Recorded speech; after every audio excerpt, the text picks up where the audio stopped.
today is all about Rift. Let's go over the resources you should gather, the different points you should control, and different strategies you should implement. Let's get started.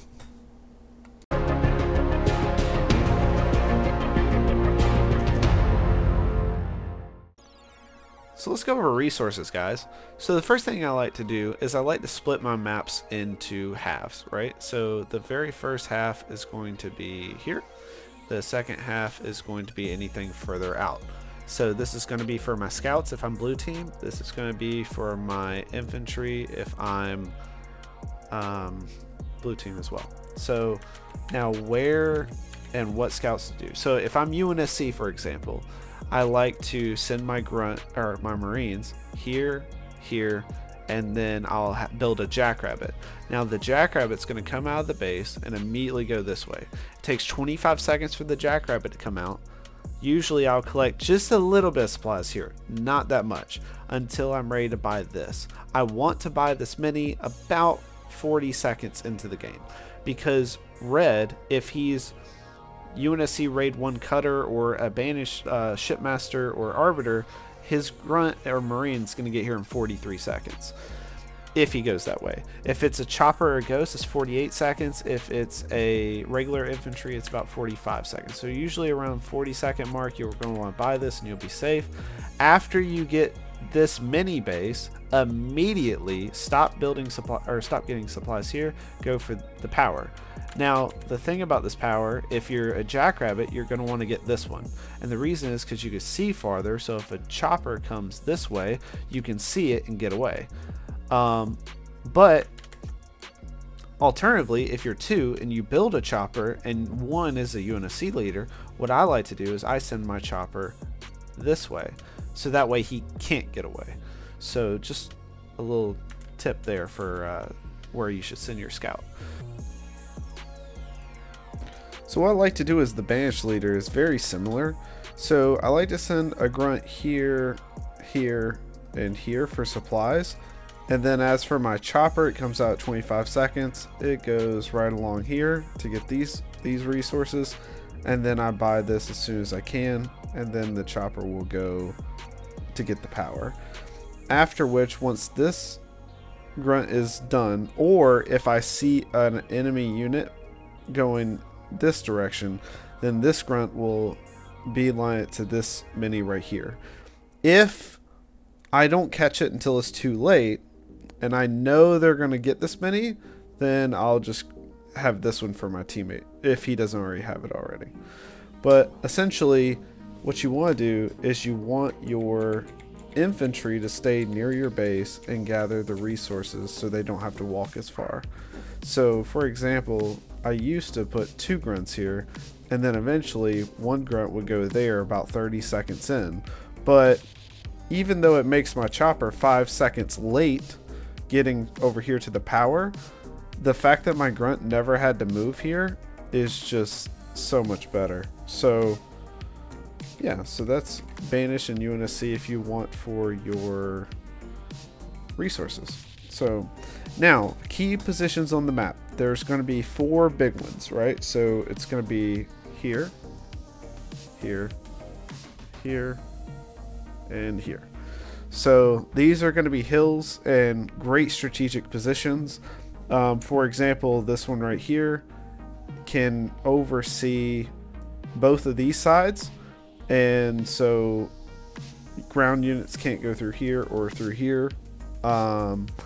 This one over here can oversee this right here pretty well, and this right here, because you can just move over here, and over here you can do the same thing. So usually on this map, those are the best positions.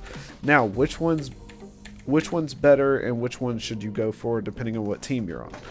So the first thing I would say is there's an easy one and there's the best one. So for example, if I'm red team, right, I would want to go for this would be my easy one, right? So this is my easy one. And then this is the best one. So, and what I mean by this is it's easy to maintain this one because there's only one base that can hit you. and a mini. This base is a little far away, and it has to go through a choke point there and a choke point there to get to you, so it's harder to get to you. Versus this one right here, right? They can go this way, they can go that way, and you have this base to contend with. So between two main bases and an expo, you know, being able to pressure you, this is going to be the hardest one to choose. But it's also, if you control this area right here, you basically win the game. So even though it's the hardest, it is the most rewarding. But what I would honestly say is this is the first one you should go for. That way you can cancel this base and this mini. Now the mini will fall pretty quickly. As for the base, usually I'll set up siege over here, have scouts here, and then have my main army in this area right here. So that way if they push, they're in a choke point. If they push this way, they're also in a choke point, and they're going around their butt, plus my siege is hitting them. And with the sight line here, your siege is just hitting this base right here. I don't want to overcommit to pushing that base, so I don't like sending my whole army in there. I just like picking at it with Kodiaks for a while, agitating the enemy, making them go and attack me through a choke point, and then engaging and putting a lot of leader powers on them in that choke point, so that way I can get the most out of my engagement. Now, so I think you should start here, right? But I think you should end up trying to do here if you can't end the game here. Now, if you just hold one out of the two of these, either one will win you the game. But this one right here is so good that 2 and 1 can go here, and they could just ignore like this whole side of the map. And the reason is because if two people are right here, this base is most certainly dead. And there's such an overwhelming presence for 2 that if 1 was to ignore it for a slight bit, then they could punish 2 right out the game. Like 2 would be dead if 1. So 1 has to, with 2 players here, he has to keep pressure right here. He can't just ignore them. If he can ignore them, then it's probably going to be a skill gap, or that it was the wrong time for you guys to push up, and you should have you thinned yourself out too much. So as for units to build on this map, and mini bases to get, what I would like to say is, let's say if player 2 is banished, player 1 is UNSC, then UNSC is going to get 1 mini. The banish always gets 2 regardless of which one of these he is. And then the banished player is probably going to go choppers or ghost, and the UNSC is most likely going to go hero and marines with a sprinkle of snipers and flamers. That's going to be your tech 1. And the reason is because choppers and ghosts are just completely overpowered on tech 1. What you should be looking for is not really pushing main bases, right? Like they can have their main bases.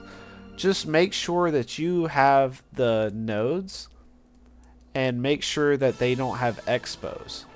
That's the biggest thing. Because if you get the power nodes and you have expos, or like let's say you guys get 1 expo or even 2 expos and they don't, you're winning the game. You don't need to overcommit and push someone's base. Just get the power nodes, make sure they don't have expos, scout their bases. If they go tech 2, you need to go tech 2. So essentially, just don't let them get too far ahead. Make sure that you're scouting them, and so that way you can have the appropriate composition. As for obtaining power nodes on this map, I would say after you gather your resources, you can gather the power nodes, not before. If someone gathers the power nodes right away and I'm gathering resources, I'm gonna have more units. I'm gonna kill their army that's taking the power node, and I'll take the power node for myself. So it's better to get resources up first. Join me on my Patreon, where I'll show you how to break Halo Wars 2. We're currently showing how to do infinite speed with Arbiter, and also infinite range with garrisons. And whatever you guys can do to help me out, as in just critique me and tell me what you think would be better, stuff like that, it really helps me out. If you guys have any more questions or anything on this map, just let me know. I do like to stick with ground units. Air units have their niche, but I will make that in a future video. But yeah, just essentially don't overcommit by pushing bases. Only push a base if you know you can annihilate it, and just pick it apart from around the sides with siege and such. Yeah, but essentially that's it for today, guys, and I'll catch you guys later.